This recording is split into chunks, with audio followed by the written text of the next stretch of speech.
가수 김사무엘이 16일 오후 서울 광진구 광장동 예스24 라이브홀에서 열린 첫 번째 정규 앨범 아이캔디 발매 쇼케이스에서 멋진 무대를 선보이고 있다. 아이캔디의 타이틀곡 캔디는 용감한 형제와 프로듀서 이한도의 참여로 90년대를 풍미한 뉴잭 스윙 장르 기반의 편곡으로 기대를 모으고 있다. 사진 등호 김창현 기자 CHMT의 엠넷 프로듀스 101 시즌2 출신으로 이름을 알렸으며 듀오 원펀치 멤버 등으로 활동했던 가수 김사무엘은 현재 소속사와 법적 분쟁 중이다. 활동 당시 미성년자였지만 인기 가수로서 재능이 넘친 김사무엘은 히트메이커 용감한 형제에게 맡겨졌지만 김사무엘에게는 의심으로 가득했던 계약서들이 가득했다는 것이 최측근의 주장이었다.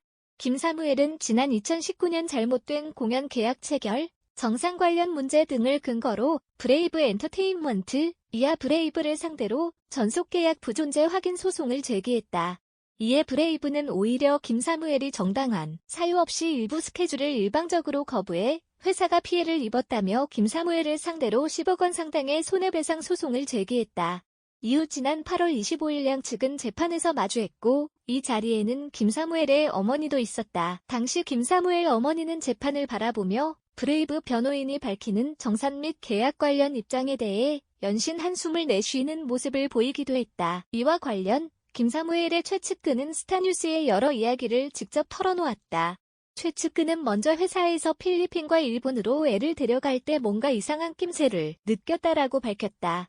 김사무엘이 2015년 1월 데뷔한 이후 활동에 대해 손익이 어떻든 상관없으니 정산서를 보여달라고 해도 안 보여주더라고요. 프듀유 솔로로 데뷔 활동을 시작할 때 정말 안 되겠다 싶었고요. 그렇다고 정산서 3, 4년치를 한 번에 받아볼 수 없다가 2018년 5월 겨우 받아보긴 했는데 정식 정산서가 아닌 내역 입증도 안 되는 주먹구구식으로 만든 프린트물이었습니다. 그런데 자세히 보니까 한데 원펀치 활동 때 발생한 마이너스 6억 원 내역이 써있더라고요. 원펀치 활동 당시를 먼저 꺼낸 최측근은 김사무엘 의원과 함께 활동했을 때도 계약서를 보여준 적도 없었다라며 데뷔하고 나서 원이 쇼미더머니 출연하고 곧바로 YG로 갔는데 이로 발생한 팀 활동과 관련한 손해배상도 없었다. 알고 보니 계약서에 배상 책임과 관련한 조항이 없었던 것이라고 밝혔다. 이어 말 그대로 엉터리 계약서인 것이다. 원의 당시 소속사도 이에 대해 모르쇠로 일관하고 있다라고 강조했다.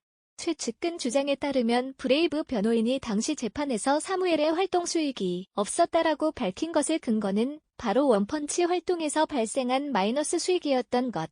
최측근은 이후 김사무엘이 브레이브 소속 가수로서 해외에서 진행된 여러 행사건에 대해 언급했다. 이 중 눈에 띄는 건 일본건과 중국건이었다.